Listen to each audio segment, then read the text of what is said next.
श्रीमद् भागवत पुराण सुरासागर पंचम स्कंद में 5वां अध्याय। आप भक्तगणों, आपको 5वें अध्याय में ऋषभ जी का अपने पुत्र को उपदेश देना और स्वयं अवधूत वृत्ति ग्रहण करना, यह कथा आपको बताऊंगा। आप इसको ध्यानपूर्वक सुनिए और इस चैनल को लाइक एंड सब्सक्राइब जरूर कर दें। भगवान आपका कल्याण करेंगे। कथा सुनिए। श्री ऋषभदेव जी ने कहा, पुत्रों, इस मिश्र लोक में वह मनुष्य शरीर दुखमय विषय भोग प्राप्त करने के लिए ही नहीं है। ये भोग तो भिष्टाभोजी, शुकर, कुकरादि को भी मिलते ही है। इस शरीर से दिव्य तप ही करना चाहिए जिससे अंतःकरण शुद्ध हो, क्योंकि इसी से अनंत ब्रह्मानंद की प्राप्ति होती है। शास्त्रों ने महापुरुषों की सेवा को मुक्ति का और स्त्री संगी कामियों के संग को नरक का द्वार बताया है। महापुरुष वही हैं जो समान चित्त, परम शांत, क्रोधहीन, सबके हित चिंतक और सदाचार संपन्न हो, अथवा मुझ परमात्मा के प्रेम के ही जो एकमात्र पुरुषार्थ मानते हो। केवल विषयों की ही चर्चा करने वाले लोगों में तथा स्त्री, पुत्र और धन आदि सामग्रियों से संपन्न घरों में जिनकी अरुचि हो और जो लौकिक कार्यों में केवल शरीर निर्वाह के लिए ही प्रवृत्त होते हों, मनुष्य अवश्य परमार्थवश कुकर्म करने लगता है। उसकी वह प्रवृत्ति इंद्रियों को तृप्त करने के लिए ही होती है। मैं इसे अच्छा नहीं समझता, क्योंकि इसी के कारण आत्मा को यह असत और दुखदायक शरीर प्राप्त होता है।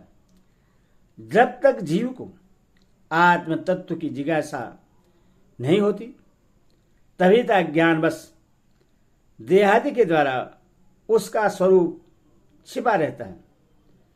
जब तक यह लौकिक वैदिक कर्मों में ही फंसा रहता है, तब तक मन में कर्म की वासनाएं भी बनी ही रहती हैं और इन्हीं से देह बंधन की प्राप्ति होती है। इस प्रकार अविद्या के द्वारा आत्म स्वरूप के ढक जाने से कर्म वासनाओं के वशीभूत हुआ चित्त मनुष्य को फिर कर्म में ही प्रवृत्त करता है। अतः जब तक उसको मुझ वासुदेव में प्रीति नहीं होती, तब तक वह देह बंधन से छूट नहीं सकता। स्वार्थ में पागल जीव जब तक विवेक दृष्टि का आश्रय लेकर इंद्रियों की चेष्टाओं को मिथ्या नहीं देखता, तब तक आत्म स्वरूप की स्मृति खो बैठने के कारण वह अज्ञानवश विषय प्रधान ग्रह आदि में आसक्त रहता है और तरह तरह के क्लेश उठाता रहता है।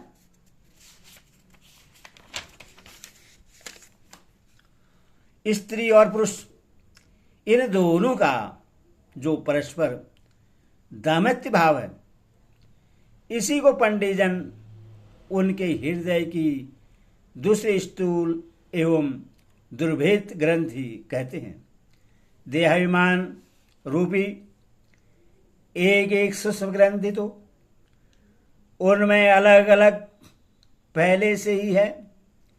इसी कारण जीव को देहेंद्र आदि के अतिरिक्त घर, खेत, पुत्र, स्वजन और धन आदि में भी मैं और मेरे पन का मोह हो जाता है।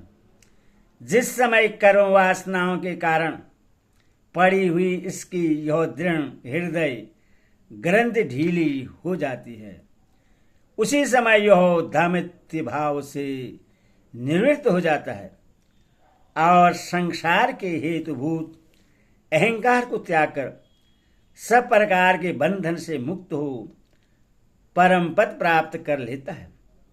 पुत्रो, संसार सागर से पार होने में कुशल तथा धैर्य, उद्यम एवं सत्व गुण विशिष्ट पुरुषों को चाहिए कि सबसे आत्मा और गुरु स्वरूप मुझ भगवान में भक्ति भाव रखने से, मेरे प्राण रहने से, तृष्णा के त्यागने से, सुख दुख आदि दंतों के सहने से जीव को सभी योनियों में दुख ही उठाना पड़ता है।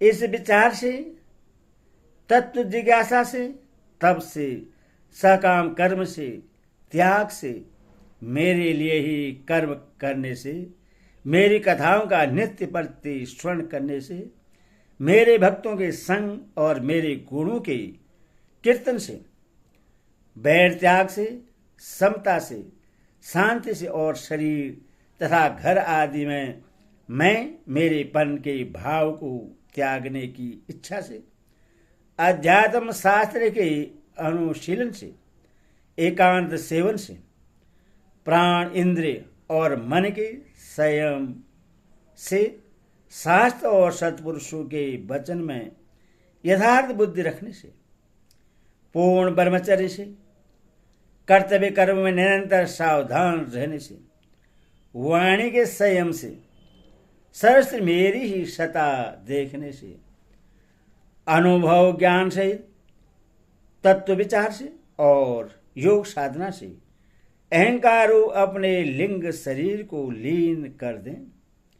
मनुष्य को चाहे कि वह सावधान रहकर अविद्या से प्राप्त इस हृदय ग्रंथि रूप बंधन को शास्त्रोक्त रीति से इन साधनों के द्वारा भली भांति काट डाले, क्योंकि यही कर्म संस्कारों के रहने का स्थान है। तदंतर साधक का भी परित्याग कर दे, तदंतर साधन का ही परित्याग कर दे। जिसको मेरे लोक की इच्छा हो अथवा जो मेरे अनुग्रह की प्राप्ति को ही परम पुरुषार्थ मानता हो, वह राजा हो तो अपनी अभूत प्रजा को, गुरु अपने शिष्य को, पिता अपने पुत्रों को ऐसी ही शिक्षा दे। अज्ञान के कारण यदि वे उस शिक्षा के अनुसार न चलकर कर्म को ही परम पुरुषार्थ मानते रहें, तो भी उन पर क्रोध न करके उन्हें समझा बुझाकर कर्म में प्रवृत्त न होने दें। उन्हें विषयासक्तियुक्त काम कर्म में लगाना तो ऐसा ही है जैसे किसी अंधे मनुष्य को जानबूझकर गड्ढे में ढकेल देना। इससे भला किस पुरुषार्थ की सिद्धि हो सकती है अथवा सच्चा कल्याण किस बात में है, इसको लोग नहीं जानते। इसी से वे तरह तरह की भोग कामनाओं में फंसकर तुच्छ क्षणिक सुख के लिए आपस में बैठान लेते हैं और निरंतर विषय भोगों के लिए ही प्रयत्न करते रहते हैं। वे मूर्ख इस बात पर कुछ भी विचार नहीं करते कि इस बैर विरोध के कारण नरक आदि अनंत घोर दुखों की प्राप्ति होती है। गड्ढे में गिरने के लिए उल्टे रास्ते से जाते हुए मनुष्यों को जैसे आंख वाला पुरुष उधर नहीं जाने देता, वैसे अज्ञानी मनुष्य को अविद्या में फंसकर दुखों की ओर जाते देखकर कौन ऐसा दयालु और ज्ञानी पुरुष होगा जो जानबूझकर भी उससे उसी राह पर जाने दे या जाने के लिए प्रेरणा करे। जो अपने प्रिय संबंधी को भगवत भक्ति का उपदेश देकर मृत्यु की फांसी से नहीं छुड़ाता, वह गुरु नहीं है, स्वजन नहीं है, पिता पिता नहीं है, माता माता नहीं है, इष्ट देव नहीं है, और पति पति नहीं है। मेरे इस अवतार शरीर का रहस्य साधारण जनों के लिए बुद्धि गम्य नहीं है। शुद्ध सत्व ही मेरा हृदय है, उसी में ही धर्म की स्थिति है। मैंने ये अधर्म को अपने से बहुत दूर पीछे की ओर ढकेल दिया है। इसी से सत्पुरुष मुझे ऋषभ कहते हैं। तुम सब मेरे उस शुद्ध सत्वमय हृदय से ही उत्पन्न हुई हो। इसीलिए मत सर छोड़कर अपने बड़े भाई भरत की सेवा करो। उसकी सेवा करना मेरी सेवा करना है, और यही तुम्हारा प्रजा पालन भी है। अन्य सब भूतों की अपेक्षा वृक्ष अत्यंत श्रेष्ठ हैं, उनसे चलने वाले जीव श्रेष्ठ हैं, और उनमें भी कीटादि की अपेक्षा ज्ञान युक्त पशु आदि श्रेष्ठ हैं। पशु से मनुष्य, मनुष्यों से प्रथम गण, प्रथमों से गर्धव, गर्धवों से सिद्ध, और सिद्धों से देवताओं के अनुयायी किन्नरादि श्रेष्ठ हैं। उनसे असुर, असुर से देवता, और देवताओं से भी इंद्र श्रेष्ठ है। इंद्र से भी ब्रह्मा जी के पुत्र दक्षादि प्रजापति श्रेष्ठ हैं। ब्रह्मा जी के पुत्रों में रुद्र सबसे श्रेष्ठ हैं। वे ब्रह्मा जी से उत्पन्न हुए हैं, इसलिए ब्रह्मा जी उनसे श्रेष्ठ हैं। वे भी मुझसे उत्पन्न हैं और मेरी उपासना करते हैं, इसलिए मैं उनसे भी श्रेष्ठ हूं। परंतु ब्राह्मण मुझसे भी श्रेष्ठ हैं, क्योंकि मैं उन्हें पूज्य मानता हूं। सभा में उपस्थित ब्राह्मण को लक्ष्य करके विप्रगण दूसरे किसी भी प्राणी को मैं ब्राह्मणों के समान भी नहीं समझता, फिर उनसे अधिक तो मान ही कैसे सकता हूं। लोग श्रद्धापूर्वक ब्राह्मणों के मुख में जो अनादि आहुति डालते हैं, उससे मैं जैसी प्रसन्नता से ग्रहण करता हूं, वैसे अग्निहोत्र में होम की हुई सामग्री को स्वीकार नहीं करता। जिन्होंने इस लोक में अध्ययनादि के द्वारा मेरी वेद रूपाति सुंदर और पुरातन मूर्ति को धारण कर रखा है, ता जो परम पवित्र सत्वगुण सम दम सत्य दया तप तितिक्षा और ज्ञानादि 8 गुणों से संपन्न है, उन ब्राह्मण से बढ़कर और कौन हो सकता है। मैं ब्रह्मादि से भी श्रेष्ठ और अनंत हूं, तथा स्वर्ग मोक्ष आदि देने की भी सामर्थ्य रखता हूं। किंतु मेरे अंकिजन भक्त जैसे निष्प्रश होते हैं कि वे मुझसे भी कभी कुछ नहीं चाहते, फिर राज्यादि अन्य वस्तु की तो वे इच्छा ही कैसे कर सकते हैं।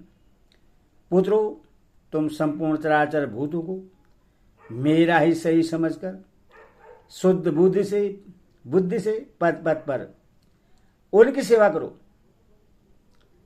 यही मेरी सच्ची पूजा है। मन वचन शिष्ट तथा अन्य इंद्रियों की चेष्टाओं का साक्षात फल मेरा इस प्रकार का पूजन ही है। इसके बिना मनुष्य अपने को महामोहमयी कालपाश से छुड़ा नहीं सकता। श्री सुखदेव जी कहते हैं, राजन, ऋषभदेव जी के पुत्र यदि भी स्वयं ही सब प्रकार सुशिक्षित थे, तो भी लोगों को शिक्षा देने के उद्देश्य से महाप्रभाशाली परम सुहृदय भगवान ऋषभ ने उन्हें इस प्रकार उपदेश दिया। ऋषभदेव जी के 100 पुत्रों में भरत सबसे बड़े थे। वे भगवान के परम भक्त और भगत भक्तों के परायण थे।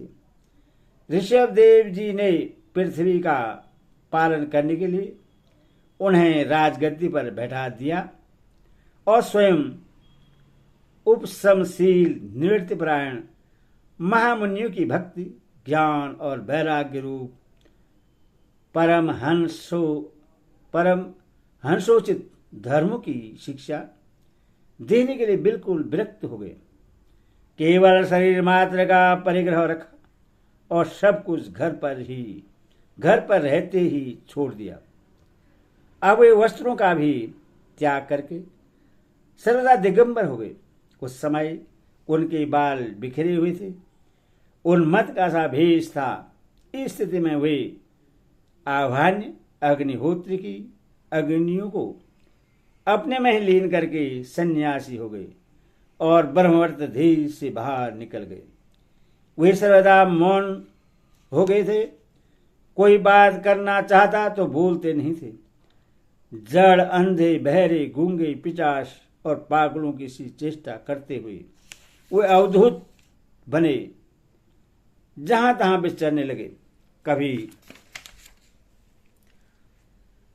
नगरों और गांवों में चले जाते तो कभी खानों, किसानों की बस्तियों, बगीचों, पहाड़ों, गांवों, सेना की छावनियों, गौशालाओं, अहीरों की बस्तियों और यात्रियों के टिकने के स्थान में रहते। कभी पहाड़ों, जंगलों और आश्रम आदि में विचरते।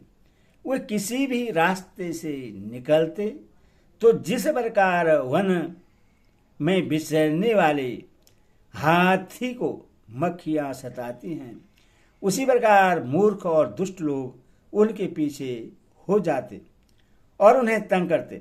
कोई धमकी देते, कोई मारते, कोई पेशाब कर देते, कोई थूक देते, कोई ठेला मारते, कोई भिष्टा और धूल फेंकते, कोई अधिवायु छोड़ते और कोई खोटी खरी सुनाकर उनका तिरस्कार करते। किंतु वे इन सब बातों पर जरा भी ध्यान नहीं देते।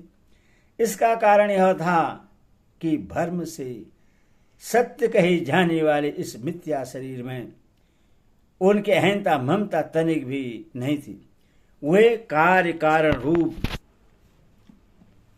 संपूर्ण प्रपंच के साक्षी होकर अपने परमात्म स्वरूप में ही स्थित थे। इसलिए अखंड चित्त वृत्ति से अकेले ही पृथ्वी पर विचरते रहते थे। यदि भी उनके हाथ, पैर, छाती, लंबी लंबी बाहें, कंधे, गले और मुख आदि अंगों की बनावट बड़ी ही सुकुमार थी। उनका स्वभाव से ही सुंदर मुख स्वाभाविक मधुर मुस्कान से और भी मनोहर जान पड़ता था। नेत्र नवीन कमल दल के समान बड़े ही सुभावने, विशाल एवं कुछ लाली लिए हुए थे। उनकी पुतलियां शीतल एवं संताभारणी थी। उन नेत्रों के कारण वे बड़े मनोहर जान पड़ते थे। कपोल, कान और नासिका छोटे बड़े न होकर समान एवं सुंदर थे तथा उनके अस्फुट हास्ययुक्त मनोहर मुखारबिंद की शोभा को देखकर पूर्व नारियों के चित्त में कामदेव का संचार हो जाता था। तथा भी उनके मुख से आगे जो भूरे रंग की लंबी लंबी घुंघराली लटे लटकी रहती थी, उनके महान भार और अवधूतों के समान धूली धूसरित देह के कारण वे ग्रहग्रस्त मनुष्यों के समान जान पड़ते थे। जब भगवान ऋषभदेव ने देखा कि यह जनता योग साधना में विघ्न रूप है और इससे बचने का उपाय भी भस्त वृत्ति से रहना ही है, तब उन्होंने अजगर वृत्ति धारण कर ली। वे लेटे ही लेटे खाने पीने, चबाने और मलमूत्र त्याग करने लगे। वे अपने त्यागे हुए मल में लोट लोट कर शरीर को उससे सान लेते, किंतु उनके मल में दुर्गंध नहीं थी, बड़ी सुगंध थी और वायु उस सुगंध को लेकर उनके चारों ओर 10 योजन तक सारे देश को सुगंधित कर देती थी। इस प्रकार गौ, मृग और काकादि की वृत्तियों को स्वीकार कर वे उन्हीं के समान कभी चलते हुए, कभी खड़े खड़े, कभी बैठे हुए और कभी लेटे लेटे ही खाने पीने और मल मूत्र का त्याग करने लगते थे। परीक्षित, परमहंसों को त्याग के आदर्श की शिक्षा देने के लिए इस प्रकार मोक्षपति भगवान ऋषिदेव ने कई तरह की योगचर्याओं का आचरण किया। वे निरंतर सर्वश्रेष्ठ महान आनंद का अनुभव करते रहते थे। उनकी दृष्टि में निरुपाधिक रूप से संपूर्ण प्राणियों के आत्मा अपने आत्मस्वरूप भगवान वासुदेव से किसी प्रकार का भेद नहीं था। इसलिए उनके सभी पुरुषार्थ पूर्ण हो चुके थे। उनके पास आकाश गमन मनोजवित मन की गति के समान ही शरीर का भी इच्छा करते ही सर्वस्व पहुंच जाना, अंतर्ध्यान, परकाय प्रदेश, दूसरे के शरीर में प्रवेश करना, दूर की बातें सुन लेना तथा दूर से दृश्य देख लेना आदि सब प्रकार की सिद्धियां अपने आप ही सेवा करने को आई, परंतु उन्होंने उनका मन से आदर्श ग्रहण नहीं किया। हरि ओम तत्सत, हरि ओम तत्सत।